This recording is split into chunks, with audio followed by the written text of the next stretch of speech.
ನಮಸ್ತೆ, ನನ್ನ ಯೂಟ್ಯೂಬ್ ಚಾನಲ್ಗೆ ಇವತ್ತು ಶಿವಣ್ಣಂದು 63ನೇ ವರ್ಷದ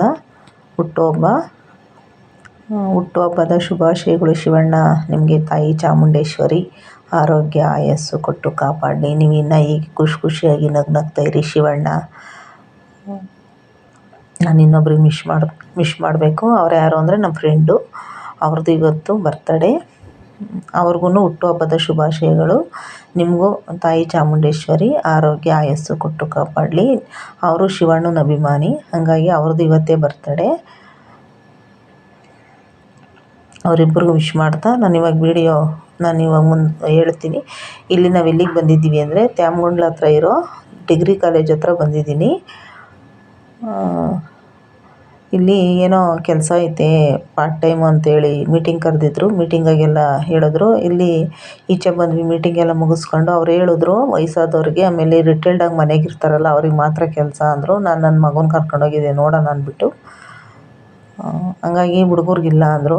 ಸರಿ ಆಯಿತು ಅಂದ್ಬಿಟ್ಟು ನಾವು ಬಂದ್ವಿ. ಬಂದು ನನ್ನ ಮಗ ಹೋಟ್ಲೊಳಗಡೆ ಹೋದ ಏನೋ ತಿನ್ನಬೇಕು ಅಂತ. ನಾನು ಈಚೆ ನಿಂತ್ಕೊಂಡು ಹಂಗೆ ವಿಡಿಯೋ ಮಾಡ್ಕೊತಿದ್ದೆ. ಮತ್ತು ಇಲ್ಲಿ ಒಂದೇ ಒಂದು ಆಟೋನೂ ಇರಲಿಲ್ಲ. ಏನು ಮಾಡೋದಪ್ಪ, ಬಿಸಿಲು ಬೇರೆ ನೋಡಿ ಹೆಂಗೆ ಉರಿತೈತೆ.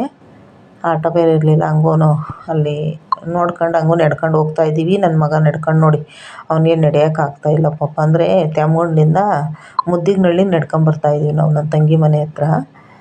ಒಂದು 5 ಕಿಲೋಮೀಟ್ರೇನೋ ಆಗುತ್ತಂತೆ ಇದು ರೋಡು. ನಮಗೆ ಗೊತ್ತಿಲ್ಲ, ಅವ್ರು ಯಾರೋ ಹಂಗೆ ಅಂದರು. ಅದಕ್ಕೆ ನಮಗೆ ತುಂಬ ಅಂದರೆ ತುಂಬ ಬೇಜಾರಾಯಿತು. ಯಾಕಂದರೆ ಒಂದೇ ಒಂದು ಆಟೋನೂ ಇಲ್ಲ, ನಡ್ಕೊಂಡು ಹೋಗ್ತಾಯಿದ್ದೀವಿ. ಅವರು ಕರೆಕ್ಟಾಗಿ ನನ್ನ ತಂಗಿ ಕೇಳಿದ್ಲಂತೆ ಹುಡುಗರನ್ನು ಕರ್ಕೊಂಬರ್ಬೋದಾ ಅಂತ. ಬೇಡಮ್ಮ, ವಯಸ್ಸಾಗಿರೋರು ಅಂತ ಹೇಳಿದಿದ್ರೆ ನಾವು ಸುಮ್ಮನೆ ಮನೆಗೆ ಇರ್ತಿದ್ವಿ. ನೋಡಿ, ನಾನಿವತ್ತು ಹೂವಿನ ವ್ಯಾಪಾರನೂ ಮಾಡಲಿಲ್ಲ, ಏನಿಲ್ಲ. ನನ್ನ ಮಗನ ಕರ್ಕೊಂಡು 8 ಗಂಟೆಲಿ 7:15 ಮನೆ ಬಿಟ್ಟಿದ್ದು. ಇನ್ನು ಇಲ್ಲೇ ಹೋಗ್ತಾಯಿದ್ದೀವಿ ನಡ್ಕೊಂಡು. ರೋಡು ಒಂದೇ ಒಂದು ಆಟೋನೂ ಇಲ್ಲ. ನಿಜವಾಗ್ಲೂ ಸಖತ್ ಬಿಸಿಲಿಗೂ ಅದಕ್ಕೂ ನಮಗಂತೂ ಸಖತ್ತು ಸಾಕಾದಂಗೆ ಆಗ್ಬಿಡ್ತು. ಮತ್ತು ನನ್ನ ಮಗನೂ ಪಾಪ, ಅವನು ಬಿಸಿಲಾಗಿ ಎಷ್ಟು ಅಂತ ನಡೆಸೋದು. ಮಗಿನ ಮುಖನೇ ನೋಡೋಕ್ಕಾಗ್ತಿರ್ಲಿಲ್ಲ ನನಗೆ, ಅಷ್ಟು ಬೇಜಾರಾಗೋಯಿತು. ಸಪ್ಪಗೆ ಬರ್ತಾಯಿದ್ದ ನಾನು ಹಿಂದ್ಗಡೆ ನೋಡಿ ಎಷ್ಟು ಪಾಪ ಅವನು ಆಟ ನೋಡ್ಕೊಂಡು ಬರ್ತಾವನೆ. ಅವ್ನ ಕೈಲಿ ನಡೆಯೋಕ್ಕಾಗ್ತಾಯಿಲ್ಲ. ಯಾಕಂದರೆ ಒಂದು ಕಿಲೋಮೀಟ್ರ್, ಅರ್ಧ ಕಿಲೋಮೀಟ್ರ್ ಆದರೆ ನಡಿಬೋದು. 5 ಕಿಲೋಮೀಟ್ರ್ 4 ಕಿಲೋಮೀಟ್ರ್ ನಡೆಯೋಕ್ಕಾಗುತ್ತಾ? ನಾವು ಅವಾಗೆಲ್ಲ ನಡೆದಿದ್ದೀವಿ ಚಿಕ್ಕ ಹುಡುಗರಾಗೆಲ್ಲ. ಇಂಥ ರೋಡ್ಗಳ್ನ ಎಷ್ಟು ನಡೆದಿದ್ದೀವೋ ಗೊತ್ತಿಲ್ಲ. ಆದರೆ ಇವಾಗಿನ ಮಕ್ಳು ಯಾರೂ ನಡೆಯಲ್ಲ. ಹಾಗಾಗಿ ಏನು ಮಾಡೋಕ್ಕಾಗಲ್ಲ, ನಡ್ಕೊಂಡು ಹೋಗಬೇಕು. ನಡ್ಕೊಂಡು ಹೋಗ್ತಾಯಿದ್ದೀವಿ. ನಮ್ಮ ಅಪ್ಪರು ನಮ್ಮನ್ನು 5 ಮೈಲಿ ಆಗಲಿ 6 ಮೈಲಿ 10 ಮೈಲಿನೂ ಸಹ ನಡೆಸವ್ರೆ ನಮ್ಮ ಅಪ್ಪರು. ಅವಾಗ ಯಾಕಂದರೆ ಬಸ್ಗಳೆಲ್ಲ ಕಮ್ಮಿ, ಬಸ್ಗಳು ಇರ್ತಿರ್ಲಿಲ್ಲ. ಬಸ್ಗೆ ಹೋಗೋಕ್ಕೂ ಚಾರ್ಜಿಗೆ ದುಡ್ಡುಗಳು ಬೇಕಲ್ಲ. ಹಂಗಾಗಿ ಬಸ್ಗಳು ಇರ್ತಿರ್ಲಿಲ್ಲ, ಏನೂ ಇಲ್ಲ. ನಡ್ಕೊಂಡು ಹೋಗ್ಬೇಕಾಯ್ತು. ನಡ್ಕೊಂಡು ಹೋಗ್ತಿದ್ವಿ. ನೋಡಿ ಬಂದೆ, ಎಲ್ಲ ಕೆಲಸ ಮುಗಿಸ್ಕೊಂಡು ಅಲ್ಲಿಂದ ಬಂದು ಮನೆ ಹತ್ರ ಬಂದೆ. ಸ್ವಲ್ಪ ಮೊಳಕೆ ಹುರುಳಿ ಕಾಳು ಕಟ್ಟಿದ್ನಲ್ಲ, ಅದು ಮಿಕ್ಬಿಟ್ಟಿತ್ತು. ಅದನ್ನು ತಗೊಂಡು ಹೋದೆ ಸ್ವಲ್ಪ ಸೇಲ್ ಮಾಡ್ಕೊಂಬರೋಣ ಅಂದ್ಬಿಟ್ಟು. ನೋಡಿ, ಇಷ್ಟು ಕಾಳು ನಾನು ಒಂದೊಂದು ಕವರ್ಗೆ ಅಷ್ಟು ಕಾಳು ಕಟ್ಟಿದ್ದೀನಿ.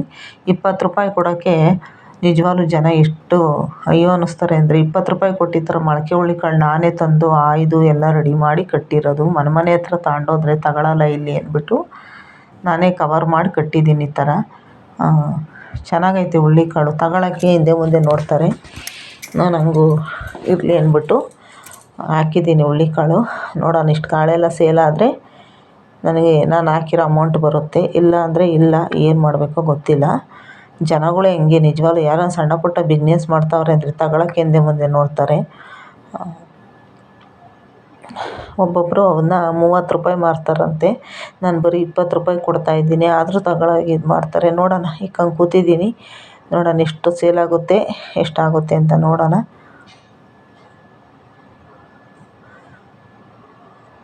ಇಲ್ಲಿ ಎಲ್ಲ ರೋಡ್ ಕಿತ್ತಾಕ್ಬಿಟ್ಟವ್ರೆ. ಹಂಗಾಗಿ ಸ್ವಲ್ಪ ಜನ ಸಂಪರ್ಕ ಕಮ್ಮಿ. ಗಾಡಿಗಳು ಮಾತ್ರ ಓಡಾಡ್ತವೆ, ಜನಗಳು ಸ್ವಲ್ಪ ಕಮ್ಮಿ. ಈ ಕಡೆ ರೋಡ್ ಕಿತ್ತಾಕ್ಬಿಟ್ಟವ್ರೆ. ಹಂಗಾಗಿ ಇಲ್ಲಿ ಕೂತಿದ್ದೀನಿ ಎದುರುಗಡೆ. ನೋಡೋಣ ಎಷ್ಟು ಹೋಗುತ್ತೆ ಅಂತ. ನೋಡಿ, ಇದು 2ನೇ ಜಾಗಕ್ಕೆ ಬಂದೆ ನಾನು. 1ನೇ ಜಾಗದಲ್ಲಿ ಇಟ್ಕೊಂಡಿದ್ದೆ, ಅಲ್ಲಿ ಒಂದು 3 ಪಾಕಿಟೇನೋ ಹೋಯ್ತು. ಇದು 2ನೇ ಜಾಗ. ಇಲ್ಲಂತೂ ಒಂದು ಪಾಕಿಟು ಹೋಗಲಿಲ್ಲ. ಅದಕ್ಕೆ ನೋಡ್ತಾಯಿದ್ದೀನಿ ಯಾವಾಗ ಹೋಗುತ್ತಾ ಏನೋ. ನಾವು ನಿಜವಾಗ್ಲೂ ಎಷ್ಟು ಚೆನ್ನಾಗಿ ಆಯ್ದು ನೀಟಾಗೆಲ್ಲ ತೊಳೆದು ಎಲ್ಲ ಇಷ್ಟು ನೀಟಾಗಿ ಕಟ್ತೀನಿ ಅಂದರೆ ಆದ್ರೂ ಜನ ತಗೊಳಲ್ಲ, ಅದೊಂದು ಬೇಜಾರಾಗ್ತದೆ. ನಮ್ಗೆ ಹಾಕಿದ್ದಾದ್ರೂ ಸೇಲ್ ಆಗಿಬಿಟ್ರೆ ಒಂಥರ ಅವು ಕಾಳುಗಳಲ್ವ, ಸ್ವಲ್ಪ ಜಾಸ್ತಿ ದಿನ ಮಡ್ಗಂಗಿರಲ್ಲ. ಹಂಗಾಗಿ ಈಗ ಇನ್ನೊಂದು ಜಾಗಕ್ಕೆ ಹೋಗ್ತಾಯಿದ್ದೀನಿ. ಇದು 3ನೇ ಜಾಗ ನಾನು ಹೋಗ್ತಾಯಿರೋದು ಕಾಳು ತಗೊಂಡು. ಯಾಕಪ್ಪ ಅಂದರೆ ನನಗದು ಕಾಳು ಸೇಲ್ ಆಗಿಬಿಡ್ಬೇಕು. ಮನೆಗೆ ಇಟ್ಕೊಂಡ್ರೆ ವೇಸ್ಟ್ ಆಗಿಬಿಡುತ್ತಲ್ವ, ನಮಗೆ ವೇಸ್ಟು. ನಮಗೆ ವ್ಯಾಪಾರ ಆದರೆ ನಮಗೆ ಒಂಥರ ಖುಷಿ. ಅದು ವೇಸ್ಟ್ ಆಗಿಬಿಟ್ರೆ ಬೇಜಾರಾಗಲ್ವ. ಈ ಥರ ವ್ಯಾಪಾರ ಆಗಬೇಕು, ಇಲ್ಲಾಂದ್ರೆ ವೇಸ್ಟ್ ಮಾಡೋಕೆ ಹೊಟ್ಟೆ ಉರಿತೈತೆ. ಯಾಕಂದರೆ ಕಾಳುಗಳೆಲ್ಲ ತಂದು ಆಯ್ದು ಅವೆಲ್ಲ ನೀಟ್ ಮಾಡಿ ಕಟ್ಟಿರೋರಿಗೆ ಎಷ್ಟು ಬೇಜಾರಾಗುತ್ತೆ. ಕಾಳು ನಿಜವಾಗ್ಲೂ ಬೇಜಾರಾಗ್ಬಿಡುತ್ತೆ. ಅದಕ್ಕೆ ನನಗೆ ಸೇಲ್ ಆದರೆ ಸಾಕಪ್ಪ ಅಂತೇಳಿ ನಡ್ಕೊಂಡು ಹೋಗ್ತಾಯಿದ್ದೀನಿ. ನೋಡೋಣ, ಒಂದು ಜಾಗಕ್ಕೆ ಹೋಗ್ತಾಯಿದ್ದೀನಿ. ಅಲ್ಲಿ ಏನಾದ್ರು ಸೇಲ್ ಆದರೆ ಆದಂಗೆ, ಇಲ್ಲಾಂದರೆ ಇಲ್ಲ. ಏನು ಮಾಡಬೇಕೋ ಗೊತ್ತಿಲ್ಲ. ನೋಡಿ, ಹಂಗೂ ಅಲ್ಲಿ ಹೋಗಿ ಮಾರಿದೆ, ಹೋಗಲೇ ಇಲ್ಲ. ಕಾಳುಗಳು ಮಾರೋಕ್ಕಾಗಲೇ ಇಲ್ಲ. ಬರ್ತಾರೆ, ಕೇಳ್ತಾರೆ, ಸುಮ್ಮನೆ ಹೋಗ್ತಾರೆ ಅಷ್ಟೇ.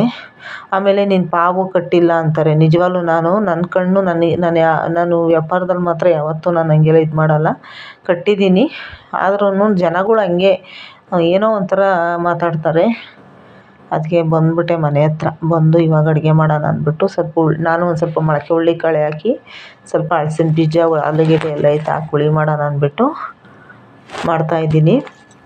ನಮ್ಮ ಮನೇಲಿ ನಾನಿವತ್ತು ಭಾನುವಾರ, ಹಂಗಾಗಿ ನಾನು ಪೂಜೆ ಮಾಡೋಕ್ಕಾಗಲಿಲ್ಲ. ಯಾಕಪ್ಪ ಅಂದರೆ ಶನಿವಾರ ಇವತ್ತು. ಸಾರಿ, ನಾನು ಬೆಳಗ್ಗೆನೇ ಮೈ ತೊಳ್ಕೊಂಡು ಪೂಜೆ ಮಾಡಿದ್ದೆ. ಸಾರಿ. ಯಾಕಪ್ಪ ಅಂದರೆ ಇಲ್ಲಿ ನಮ್ಮ ಮನೇಲಿ ಬಚ್ಚಲು ಕಟ್ಕೊಂಬಿಟ್ಟೈತೆ. ಅಂದರೆ ಸಿಂಕಿನ ನೀರು ಮತ್ತು ಬಚ್ಚಲ ನೀರು ಎರಡೂ ಒಂದೇ ತಕ್ಕ ಹೋಗ್ಬಿಡುತ್ತೆ. ಹಂಗಾಗಿ ಅವರು ಜಾಲರಿ ಇಕ್ಸಿಲ್ಲ ಓನರು. ಹಂಗಾಗಿ ಅಲ್ಲಿ ನೀರು ಕಟ್ಕೊಂಬಿಟ್ಟೈತೆ. ಮೊನ್ನೆ ಸೋಪ ಏನೋ ಬಿದ್ದುಬಿಟ್ಟು ಅದ್ರೊಳಗಡೆ ಓಲು ಸ್ವಲ್ಪ ದಪ್ಪ ಮಾಡಿಸ್ಬಿಟ್ಟವ್ರೆ ಬಚ್ಚಲ ಮನೇಲಿ. ಹಂಗಾಗಿ ನೀರು ಏನು ಹಾಕಿದ್ರೂ ಕೆಳಗೆ ಜಾರ್ಕೊಂಡು ಹೋಗ್ಬಿಡುತ್ತೆ. ಅದಕ್ಕೆ ಮೊನ್ನೆ ಸೋಪ್ ಹೊರ್ಟೋಯ್ತು. ಅದು ಏನೋ ಕಟ್ಕೊಂಡಂಗೆ ಆಗ್ಬಿಟ್ಟು ನೀರು ಹೋಗ್ತಿಲ್ಲ ಬಚ್ಚಲ ಮನೆಯಲ್ಲಿ. ನಾನು ನೋಡಿ ಕೈ ಕುಯ್ಕೊಂಬಿಟ್ಟೆ. ಚಾಕು ಅರಿಯಲ್ಲ ಅಂದ್ಬಿಟ್ಟು ಆಲೂಗೆಡ್ಡೆ ಹಚ್ಬೇಕಾದ್ರೆ ಕೈ ಬೇರೆ ಕುಯ್ಕೊಂಬಿಟ್ಟೆ. ಮತ್ತು ಅದು ನೀರು ಹೋಗ್ತಾ ಇಲ್ವಲ್ಲ, ತಲೆಗೆ ಸ್ನಾನ ಮಾಡಿರಲಿಲ್ಲ. ಬರೀ ಮೈ ತೊಳ್ಕೊಂಡು ಸ್ನಾನ ಮಾಡಿ ಪೂಜೆ ಮಾಡಿದ್ದೆ ಬೆಳಗ್ಗೆ. ಅದೊಂದು ಬೇಜಾರಾಗ್ತೈತೆ ನನಗೆ. ನೀರು ಬೇರೆ ಹೋಗ್ತಾ ಇಲ್ಲ. ಮತ್ತು ಏನು ಮಾಡೋದಪ್ಪ ಅನ್ನಿಸ್ತೈತೆ. ಹಂಗಾಗಿ ಅದು ರೆಡಿ ಮಾಡಿಸ್ಬೇಕು. ಮೊನ್ನೆ ತಾನೇ ರೆಡಿ ಮಾಡಿಸಿದ್ವಿ, ಮತ್ತು ಅದು ಹಂಗೆ ಆಗೈತೆ. ನೀರು ಏನಾದ್ರು ಅವರು ಸ್ವಲ್ಪ ಜಾಲರಿ ಥರ ಇಕ್ಸಿ ಸಿಮೆಂಟ್ ಮಾಡಿಸಿದ್ರೆ ಎಲ್ಲ ಕೂದಲು, ಇವಾಗ ನಾನು ಸ್ನಾನ ಮಾಡಿದ್ರೆ ಕೂದಲೆಲ್ಲ ಹೋಗುತ್ತಲ್ವ, ಹಂಗಾಗಿ ಅದೆಲ್ಲ ಕಟ್ಕೊಂಬಿಡುತ್ತೆ ಬಚ್ಚಲಲ್ಲಿ. ಅದಕ್ಕೆ ಏನು ಮಾಡಬೇಕೋ ಗೊತ್ತಿಲ್ಲ, ನೋಡಬೇಕು. ಆದರೆ ಸಿಂಕಿನ ನೀರು ಅದಕ್ಕೆ ಹೋಗುತ್ತಲ್ಲ. ಏನಾದ್ರು ನೀರು ಹೋಗಲಿಲ್ಲ ಅಂದರೆ ಬಚ್ಚಲಿಂದ ಈಚೆ ಅಡುಗೆ ಮನೆಗೆ ಬಂದ್ಬಿಡುತ್ತೆ ನೀರು. ಅದಕ್ಕೋಸ್ಕರ ನನಗೆ ನೀರು ಹೋದರೆ ಸಾಕಪ್ಪ ಅನ್ನಂಗಾಗೈತೆ. ಎಲ್ಲದಕ್ಕೂ ದುಡ್ಡು ಅಂತ ಇವಾಗ ನಿಜವಾಗ್ಲೂ ಸಣ್ಣ ಪುಟ್ಟ ಕೆಲಸಕ್ಕೂ ಇಲ್ಲಿ ನಾವು ಇರತ್ತವಂತೂ ಏನಾರು ಒಂದು ಸ್ವಲ್ಪ ಕೆಲಸ ಮಾಡಿಕೊಟ್ರು ಎಲ್ಲ ಜಾಸ್ತಿನೇ ದುಡ್ಡು ತಗೊಂತಾರೆ. 300, 500, 600 ರೂಪಾಯಿ ತನಕ ದುಡ್ಡು ತಗೊಂತಾರೆ. ಒಂದು ಸಣ್ಣ ಕೆಲಸ ಮಾಡಿಕೊಡೋದಕ್ಕೂ ಅಷ್ಟು ದುಡ್ಡು ತಗೊಂತಾರೆ. ಹಂಗಾಗಿ ಇನ್ನೇನು ಮಾಡೋದು. ಅವ್ರಿಗೆ ಓನರ್ಗೆ ಹೇಳಿದ್ದೀನಿ, ಅವ್ರೇನೋ ರೆಡಿ ಮಾಡಿಸ್ಕೊಡ್ತೀವಿ ಅಂತ ಹೇಳವ್ರೆ. ರೆಡಿ ಮಾಡಿಸ್ಕೊಟ್ರೆ ನೀರು ಹೋಗ್ತೈತೆ. ಇಲ್ಲಾಂದರೆ ಏನು ಮಾಡಬೇಕೋ ಗೊತ್ತಿಲ್ಲ. ನನಗೆ ಡೈಲಿ ಸ್ನಾನ ಮಾಡಿ ಪೂಜೆ ಮಾಡೋದ್ರಿಂದ ನನಗೆ ಬಚ್ಚಲು ನೀಟಾಗಿರಬೇಕು. ಆಮೇಲೆ ನೀರು ಹೋದರೆ ಒಂಥರ ಚೆಂದ. ನನಗಿಲ್ಲಾಂದರೆ ಬೇಜಾರಾಗ್ಬಿಡ್ತೈತೆ. ನೀರು ಹೋಗಲಿಲ್ಲ ಅಂದರೆ ಪೂಜೆ ಮಾಡೋಕ್ಕೆಲ್ಲ ಅದೇ ನೀರು ಪೂಜೆ ಮಾಡೋಕ್ಕೆ. ಯಾಕಂದರೆ ನಾನು ಬೆಳಗ್ಗೆ ಡೈಲಿ ಎದ್ದು ಪೂಜೆ ಮಾಡಬೇಕು.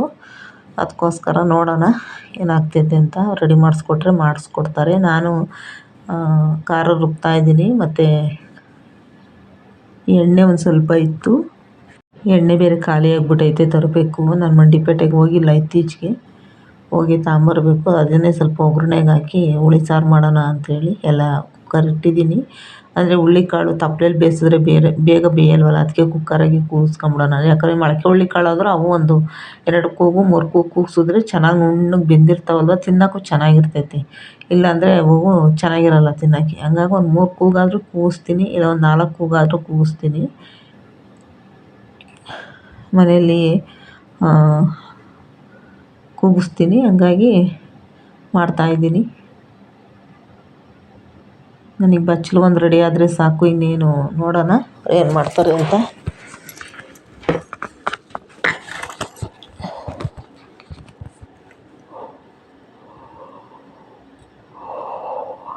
ಯಾರೆಲ್ಲ ನನ್ನ ವಿಡಿಯೋ ನೋಡ್ತೀರಾ ಅವರೆಲ್ಲ ಸಬ್ಸ್ಕ್ರೈಬ್ ಮಾಡ್ಕೊಳ್ಳಿ. ಹಾಗೆ ವಿಡಿಯೋ ಇಷ್ಟ ಆದರೆ ಒಂದು ಲೈಕ್ ಮಾಡಿ ದಯವಿಟ್ಟು. ಸುಮ್ಮನೆ ನೋಡಿ ಸುಮ್ಮನೆ ಆಗಬೇಡ್ರಿ, ನಮಗೂ ಒಂದು ಸಪೋರ್ಟ್ ಇರಲಿ. ನಿಮ್ಮೆಲ್ಲರ ಆಶೀರ್ವಾದ ಪ್ರೀತಿ ನಮಗೂ ಇರಲಿ. ಕಮೆಂಟ್ಗಳು ನೋಡ್ತಾ ಇರ್ತೀನಿ, ಒಳ್ಳೊಳ್ಳೆ ಕಮೆಂಟ್ಗಳು ಹಾಕ್ತಿರ್ತೀರ. ನಾನು ವೀಡಿಯೋನ ಹಿಂದ್ಗಡೆಯಿಂದ ಇಟ್ಟಿದ್ದೀನಿ, ಅಡುಗೆ ಮಾಡೋದು ತೋರ್ಸೋಕ್ಕಾಗ್ತಿಲ್ಲ, ಅದಕ್ಕೋಸ್ಕರ.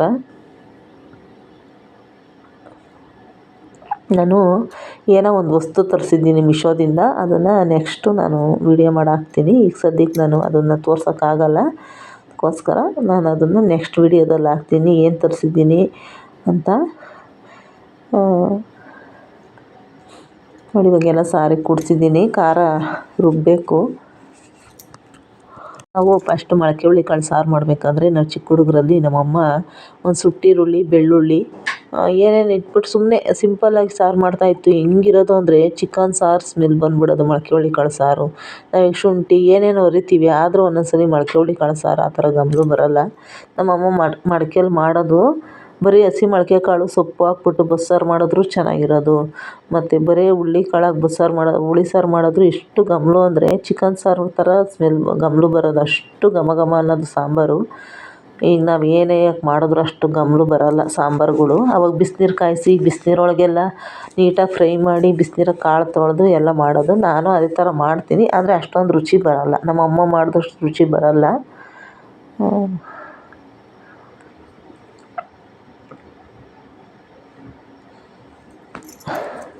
ಚೆನ್ನಾಗಿರೋದು ಸಾರು ಅವಾಗೆಲ್ಲ.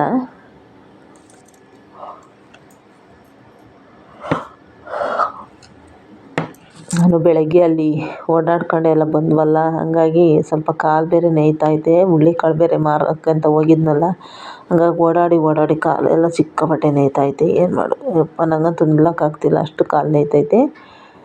ಅದಕ್ಕೆ ಮಾಡಲೇಬೇಕಲ್ವ, ಕಾಲು ನೋವು ಅಂತ ಕೂತ್ಕೊಂಡ್ರೆ ಆಗೋಲ್ಲ. ಬೆಳಿಗ್ಗೆ ಭಾನುವಾರ, ಹಂಗಾಗಿ ಸ್ವಲ್ಪ ಲೇಟಾಗಿ ಎದ್ದೇಳ್ತೀನಿ, ಯಾಕಂದರೆ ಹೂವು ಹಾಕಲ್ಲ ನಾಳೆ. ಹಂಗಾಗಿ ಲೇಟಾಗಿ ಎದ್ದೇಳೋಣ ಅಂದ್ಬಿಟ್ಟು ಎಲ್ಲ ಮಾಡ್ತಾಯಿದ್ದೀನಿ. ಧನ್ಯವಾದ.